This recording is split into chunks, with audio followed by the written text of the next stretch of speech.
Здравейте, приятели! Днес ще си направим вкусен домашен козунак.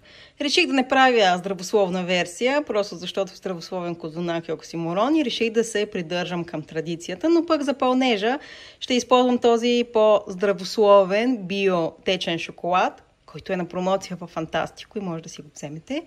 И също така малко орехи и лукум. Ще ползвам 500 грама брашно за козунак и 4 яйца. По принцип би го направила с 3, но моите яйца са по-малки, затова ще ползвам 4. Да започваме! Пресяваме 500 грама брашно в купа. Може да го пресеем и два пъти. Тази стъпка е изключително важна за хубав и надут бухнал козунак. В отделна купа разбиваме яйцата, като е важно те да са били на стайна температура, а не директно от хладилника. Към яйцата добавяме 120 грама захар и разбъркваме. Сега в брашното си правим кладенче и сипваме сместа.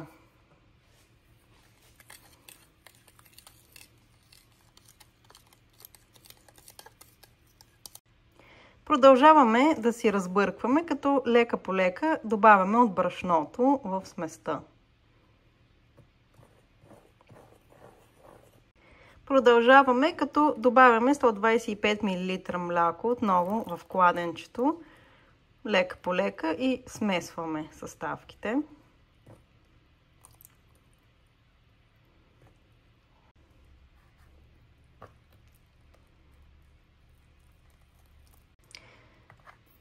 Добавяме последната част от млякото. Вече почти цялото тесто е замесено и сега остава да си добавим и маслото. Разтапяме 125 грама масло и лека по лека го добавяме отново тук в вече по-голямото ни кладенче. Добавяме си лека по лека маслото, отново с разбъркване и обединяване с останалата смес. Тъй като тестото ни вече е почти готово, може да му помогнем леко с ръце, за да може маслото да влезе хубаво в сместа.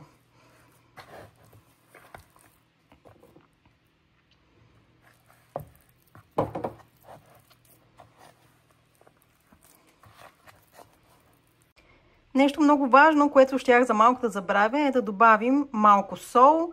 Аз добавям толкова, може би четвърт, половин лъжичка, като тя е съвсем на дъното на лъжичката, още преди да е готово тестото. И разбира се, най-важното, маята, като по принцип, когато е суха, между 10-12 грама, но аз ще използвам 14 грама мая.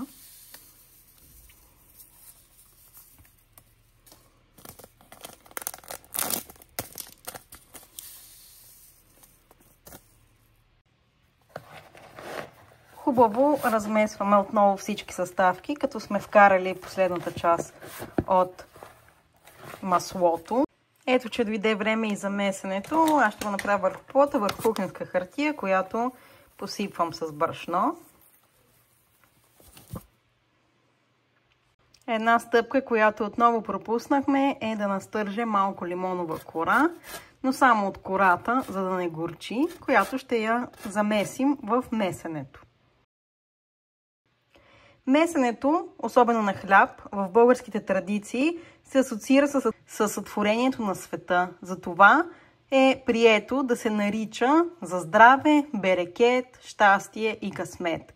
Ние месим козунак, не хляб, но месим този козунак за един от най-светлите християнски празници и най-почитаните в България такива. Затова нека и ние, докато месим козунака, да наречем за здраве, за берекет, за сбъдване на всички желания, за една по-хубава и по-добра година и за всичко, което желаем да се сбъдне. След като сме омесли добре, е време козунака, или по-скоро все още козуначното тесто, да втаса.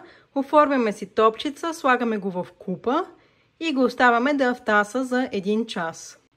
Това, което аз ще направя, е и да го покрия. И ще го оставя в печката, като печката ще бъде на 50 градуса. След 1 час е време за повторно омесване.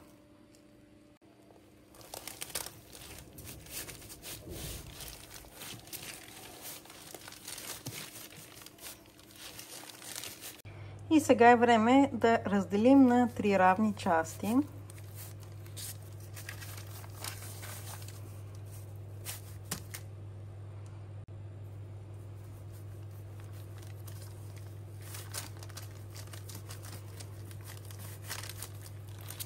Умесваме всяка от тях по-отделно.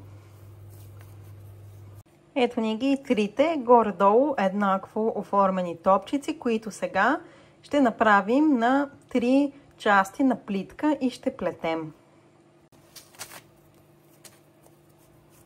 Оформяме си плитка, т.е. издължаваме топката.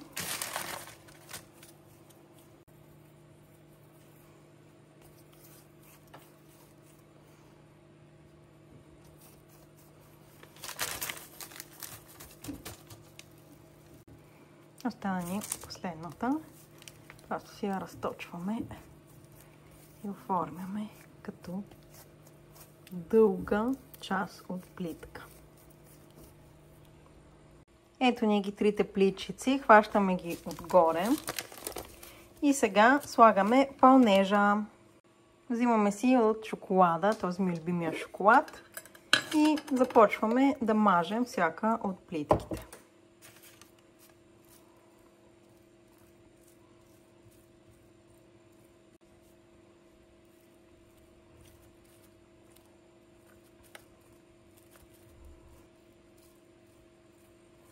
Хубавото на този шоколад е, че не е много течен и няма да се разтече, като започнем да плетем.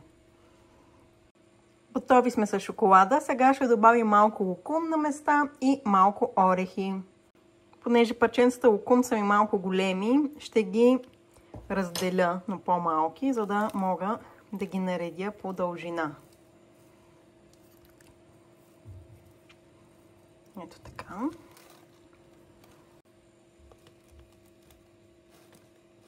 Може и малко навътре да ги бутнем. Но пък аз се ги разделям на по-малки парченца. Ето как разпределихме лукума. Сега ще сложим и тук-таме някой орех. Нареждаме си орехчета, където ни хареса общо взето. Ще стане доста богат козунак, макар мъничък, само 500 грама брашно. Така, готови сме вече за плетене. Започваме от най-външната част към средата. Ето така. След това отново най-външната към средата.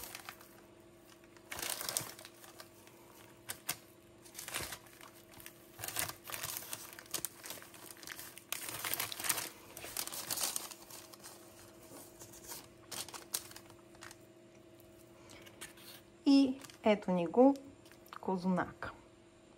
Стана доста пищен, но нека да е вкусен. Сега ще го намажем с жълтък, смесен с малко вода, за да не прегаря, и ще го оставим да втаса още 1 час. Ето тук сме си отделили жълтъка и ще добавим съвсем мъничко вода. Ето така, разбъркваме и намазваме отгоре.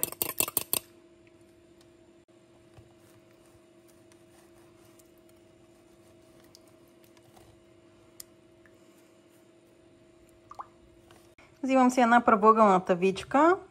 Ще я омазня с ето този много готин инструмент, който си взех от Тему, който е пълен вътре с кокосово масло. Напръсквам малко от маслото. Хубаво размазвам по тавичката, за да не залепва, макар че тя с незалепващо покритие. Преместих си козунака в тавичката и сега го оставям още 1 час да втаса. Приятели, козунака ни се надул супер много след 1 час.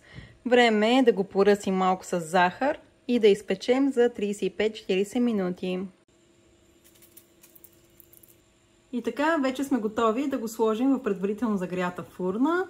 на 160 градуса с вентилатор и долен реалтан за 35-40 минути. Ето го и крайният резултат на нашия голям, разпукнал се и вкусен козунак. Бон апети, весели празници, бъдете благословени!